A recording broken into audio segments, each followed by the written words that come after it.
II, the world was split into two, East and West. This marked the beginning of the era called the Cold War.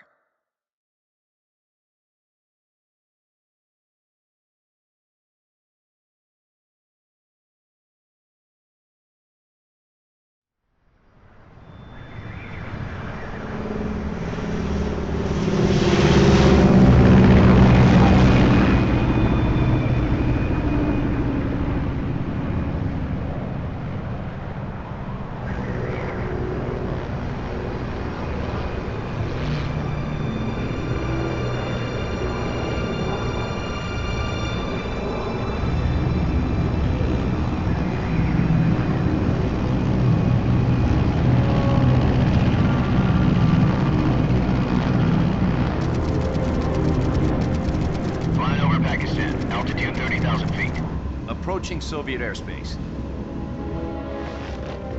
20 minutes to drop off. Commencing internal depressurization. Equipment check. Arm main parachute.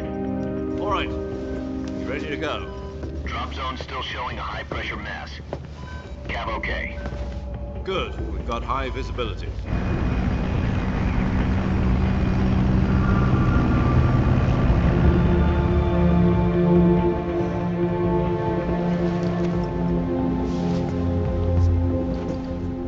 Cigar. Connecting oxygen hose to interior connector. Put on your mask.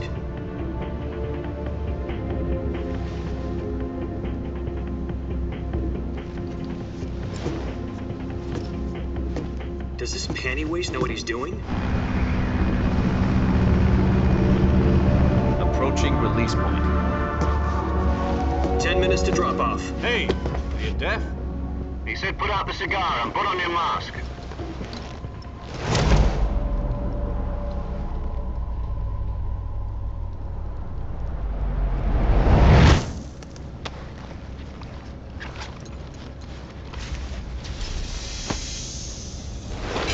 Depressurization complete.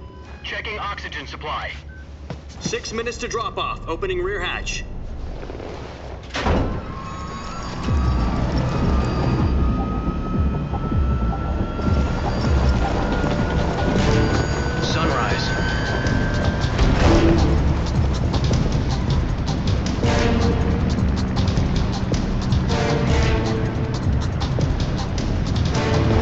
Temperature minus 46 degrees Celsius.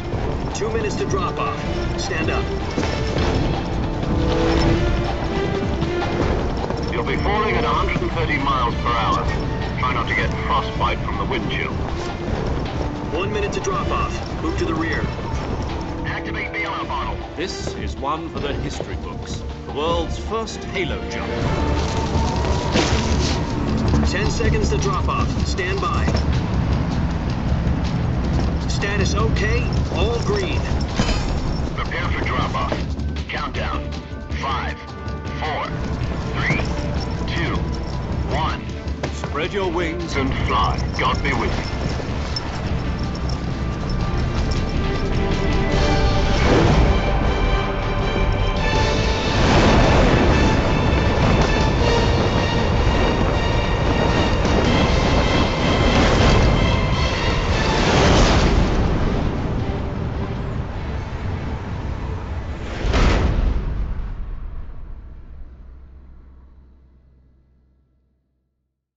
Jack, I've got some important news.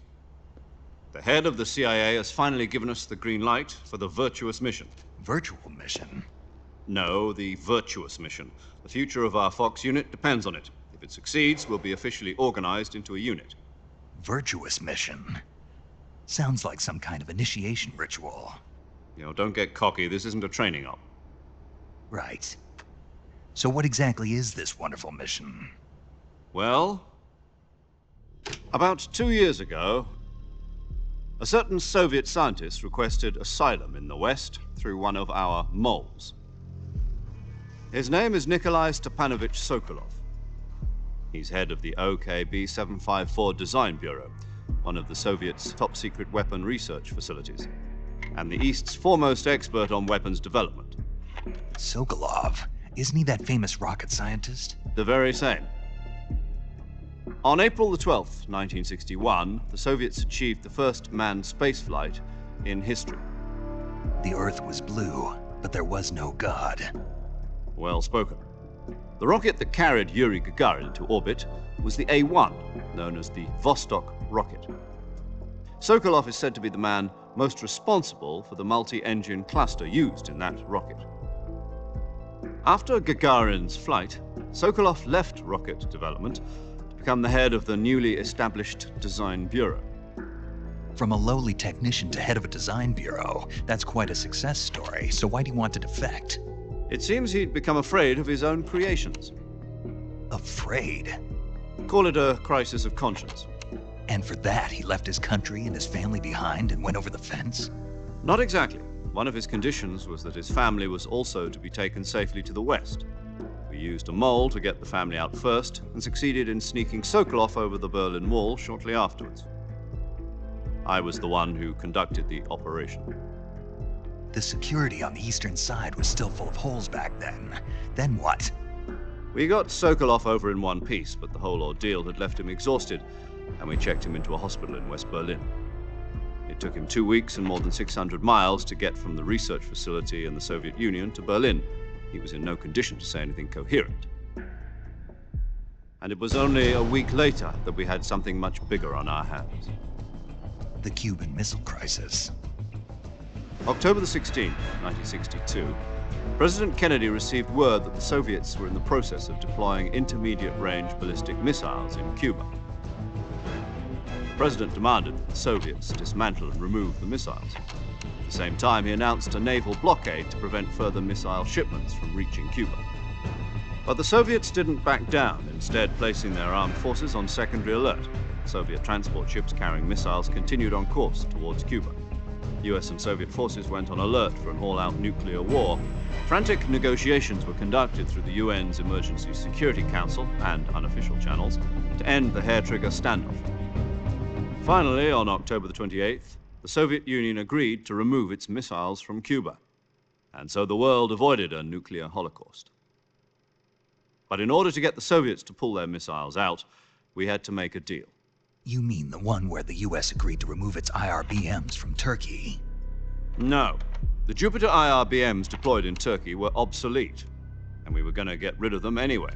They had no strategic value whatsoever to either the US or the Russians. The Turkey deal was a ruse, a cover story that was fed to the other intelligence agencies around the world. So what did the Russians really want? Sokolov.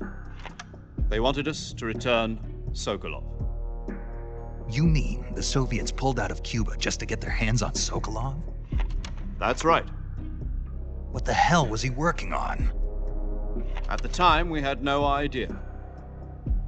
We were running out of time. It was either give up Sokolov or risk full-scale nuclear war. In the end, we had no choice. President Kennedy gave in.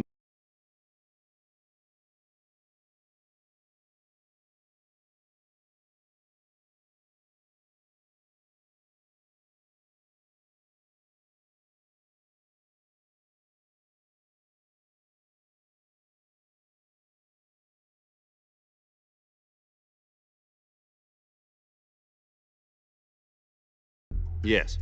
He was taken back to the research facility and forced to continue working on the weapon in question under KGB supervision. What's more, it's on the verge of completion. So what kind of weapon is it? Something to do with space rockets? No, missiles. Same technology. I guess you're right. We don't know the details, but it appears to be a new kind of nuclear device. For half a year now, the Soviets have been conducting frequent nuclear tests at Semipalatinsk. Something to do with the weapon, I assume. We're talking about a secret weapon